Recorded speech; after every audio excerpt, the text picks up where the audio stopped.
coach, he's pretty much seen it all. And, you can see his poise and just his nature on the sidelines, how important that's been for their team, given everything that they've been through to get to this point. And so congrats again to Darvin and the staff and their team. Of course, LeBron and AD are just brilliant players. They controlled the series. I thought we had our chances. To me, the series came down to games 1 and 4. And the Lakers outplayed us in the key stretches of those games, down the stretch. And that's really the difference, but the better team won. So congrats to them and good luck to them moving forward. Just want to also say how proud I am of our guys. It's been a long and difficult season in many ways, but our guys hung in there. And to be here, to have a chance, in the conference semis, when for much of the season we were kind of adrift, it shows the character of our group and how they stuck together. And I want to really salute Wiggs for being there for our guys tonight. He's in a ton of pain, and he did everything possible to be available and did everything he could to make an impact. And it's been a difficult season for Wiggs in a lot of ways, but he's always there for us, and that's why we love him and need him. But our guys hung in there, and we had a shot, and we just couldn't quite do it, but the better team won. And as I said, couldn't be more proud of our group. Questions?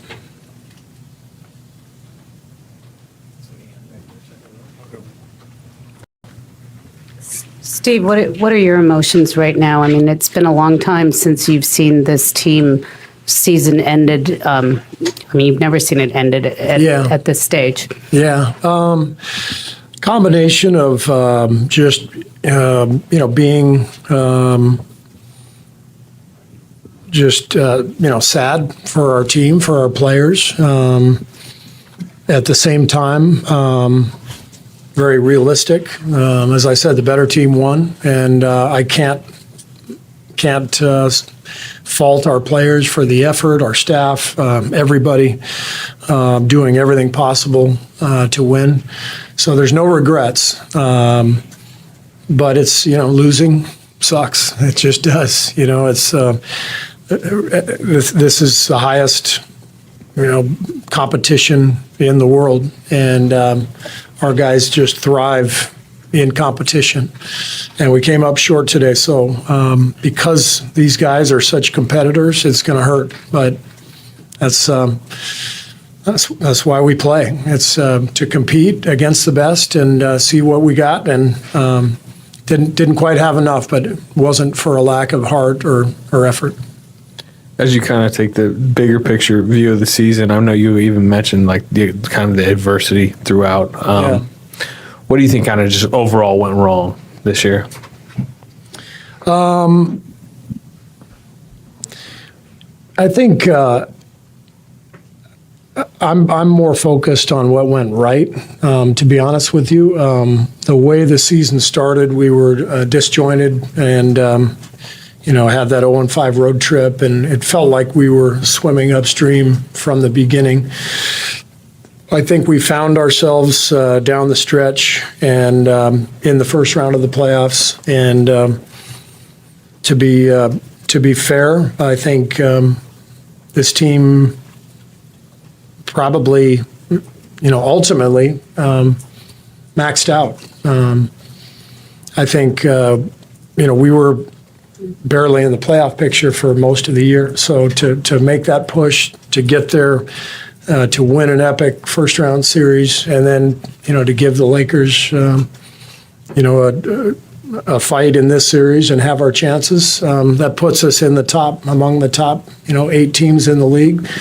That's probably where we should be. This is not a championship team. If we were, we'd be moving on. So you can look at the year in in total and see all the ups and downs, and there was all kinds of stuff that went on and adversity that hit, but our group stayed together and competed till the end and made a pretty good run. Steve, over here. Steph and Clay were, I think, 6 for 26 from three today, and obviously that was an issue a bit throughout the series. Is anything with the way the Lakers defended them, and how, I mean, at the root of it, how difficult is it to win when the two of the greatest shooters ever struggle like they did? Yeah, the Lakers have a great defense. I felt when we came in this building late in the regular season, after they had made their trades and sort of reshuffled their deck. I remember walking into the locker room saying, that's a great defensive team. Like not good, but great. And so I give them credit. I thought, starting Schroeder today on Steph, Schroeder put a lot of pressure on him. It made the passing angles a little tougher in pick and roll. And I just think, Davis at the rim is, he's obviously a huge obstacle and not only shot blocker, but guy who takes up a lot of space and cuts down a lot of passing lanes. And so I thought the Lakers defense was great. With that said, I thought we had some open looks early. And to me, we were just in a little bit of a rush. I thought we were forcing the issue in the first quarter and missed a lot of open ones that maybe could have gotten us off to and gotten us into a better rhythm. Steve, that was pretty. They made Steph work a lot. They had him, they isolated him a lot, trapped him a lot. How do you think he, I guess, handled that as the primary creator, and where do you think that ranks among how tough he was played or how much he had to work in the series since you coached? Yeah, I mean, he obviously, this is 2 series in a row where he was playing about 40 minutes a night, the Lakers made him work. Obviously, that's every team's strategy, is to try to put him in pick and roll and try to wear him down. And I thought they did a good job of that. But playing every other day for the last few weeks, it's hard to sit here and claim that didn't affect Steph and Clay's jumpers in these last few games. So maybe a little bit of fatigue and some great defense from the Lakers, and we just couldn't quite find the rhythm. Steve, I know that you're still in the wash of just the series and you've been in it, and obviously we all turn our attention to what comes next. And you guys have, if it's not a championship team, this ownership group has historically been willing to sort of pay whatever it takes to field a championship team. Does what you guys did this year, does it make a convincing argument to keep this all together or to retool it in certain ways? I think it's probably too raw right now for me to think about. The one thing I will say is that, Draymond, Clay, Steph, our core guys, they've got plenty left to offer. There's still plenty in the tank there.